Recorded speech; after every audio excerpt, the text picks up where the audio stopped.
बिस्मिल्लाहिर्रहमानिर्रहीम। अस्सलाम वालेकुम व्यूवर्स, मैं हूं मोहम्मद नवाज़ एडवोकेट और आज हम बात करने जा रहे हैं कंज्यूमर प्रोटेक्शन एक्ट पे। यानी कि कोई भी बंदा एज अ कंज्यूमर किसी से पैसों के एवज़ कोई चीज़ ख़रीदता है, कोई बाज़ार से मार्केट से कुछ भी प्रोडक्ट ख़रीदता है जिसमें इलेक्ट्रॉनिक प्रोडक्ट्स, क्लॉथ और इसके साथ साथ कोई भी ऐसी चीज़ जो आप पैसों के एवज़ किसी भी शॉप से मार्केट से ख़रीदते हैं लेकिन वो आपके मेयार पे पूरा नहीं उतरती, इवन के सर्विसेज भी अगर आप किसी से लेते हैं तो वो आपके मेयार की नहीं होती, तो उसमें आप कोर्ट का रुख कर सकते हैं। कोर्ट उसमें किस तरह से आपको रिलीफ दे सकती है और आपको क्या क्या प्रूफ एविडेंस पेश करने की ज़रूरत पेश आ सकती है, इन सब चीज़ों के मतलब आज हम डिस्कस करेंगे। So let's start a video.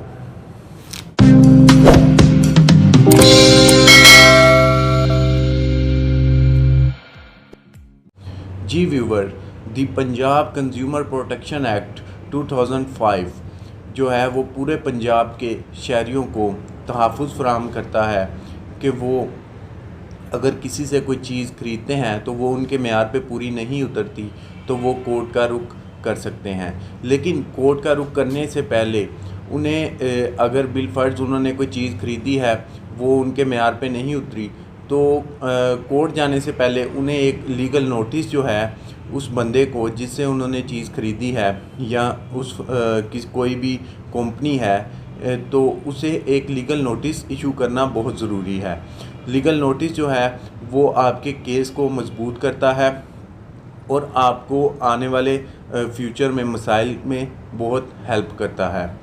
तो इसमें सबसे पहले आपने जब भी प्रोडक्ट कोई ख़रीदनी है तो वो ठीक नहीं निकली तो 7 दिन के अंदर अंदर आपने उसे लीगल नोटिस सर्व करना है। लीगल नोटिस के मतलब मेरी एक मुकम्मल वीडियो लीगल इश्यूज़ की प्लेलिस्ट में पड़ी है, अगर आप देखना चाहें तो लीगल नोटिस के मतलब तमाम मालूमात वहाँ से हासिल कर सकते हैं। तो सबसे पहले जब आप लीगल नोटिस इशू कर देते हैं उसके बाद अगर आपको उसका रिप्लाई आ जाता है वो आपको सेटिस्फाई करते हैं तो वेल एंड गुड। लेकिन अगर वो रिप्लाई भी नहीं करते और इसके साथ साथ रिप्लाई करते भी हैं तो वो अपनी गलती को नहीं मानते तो आप कोर्ट का रुख कर सकते हैं।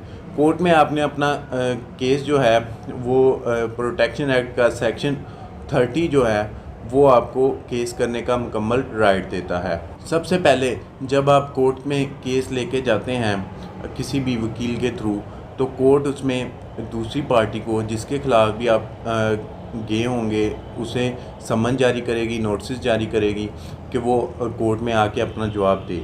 अगर तो वो कोर्ट में आ जाता है तो वेल एंड गुड, अगर वो नहीं आता तो उसके ख़िलाफ़ एक्स पार्टी एक तरफ़ा कार्रवाई जो है वो इनिशिएट कोर्ट करेगी। उसके बाद कोर्ट आपके एविडेंस का मुतालबा करेगी, आपने उसमें अपने 2 गवाह देने हैं।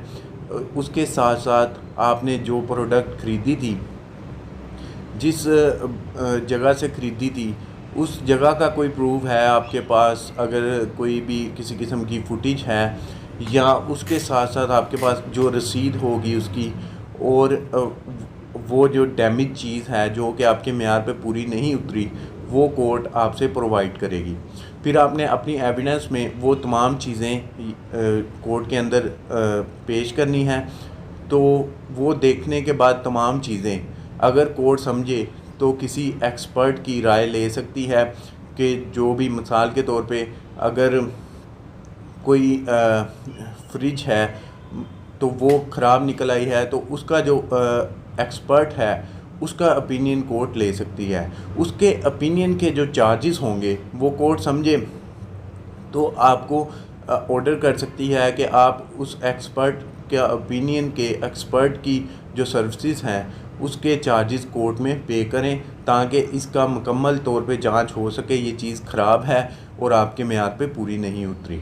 लेकिन ये पैसे जो आप कोर्ट में जमा करवाएंगे ये रिफ़ंडेबल हैं। इसके साथ साथ फिर जब कोर्ट तमाम एविडेंस देख लेगी और उसके एक्सपर्ट ओपिनियन भी उस पर ले लेगी तो फिर तमाम चीज़ों को देखते हुए आपका जो भी लॉयर होगा, वकील होगा, उसके आर्गूमेंट सुनने के बाद कोर्ट अपना फ़ैसला सुना देगी और उस फैसले में अगर तमाम चीज़ें आपके हक़ में हैं तो वो जो डिफेंडेंट होगा इसमें, जिसके जो भी सेलर होगा, उसे कोर्ट ऑर्डर कर सकती है कि आपको चीज़ के बदले बेहतर चीज़ जो आपके मेयार के जिसके आपने पैसे अदा किए हैं वो फ्राहम करे।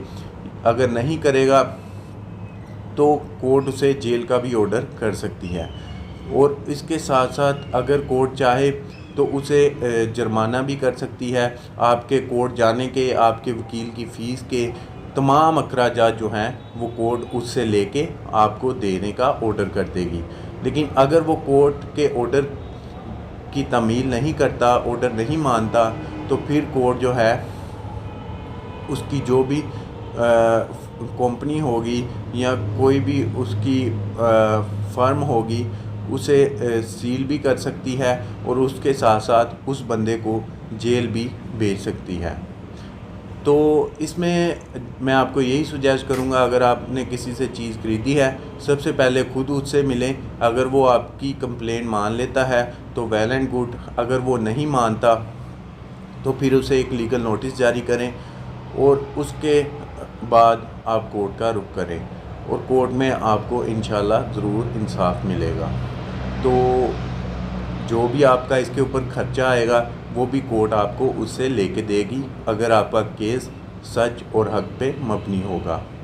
तो इसमें अब अगर आपका किसी किस्म का कोई सवाल है तो आप मुझसे कमेंट सेक्शन में पूछ सकते हैं। इसके साथ साथ आप मुझसे पर्सनली रब्ता करना चाहें तो इंस्टा की आईडी मेरी डिस्क्रिप्शन में मौजूद है, आप मुझसे पर्सनली भी रब्ता कर सकते हैं। मज़ीद ऐसी नॉलेजेबल वीडियोस देखने के लिए आप मेरा चैनल विज़िट कर सकते हैं, वहाँ पे बहुत से मौज़ूआत पे मुख्तलिफ़ वीडियोस मौजूद हैं। दुआओं में याद रखिएगा। अल्लाह हाफ़िज़।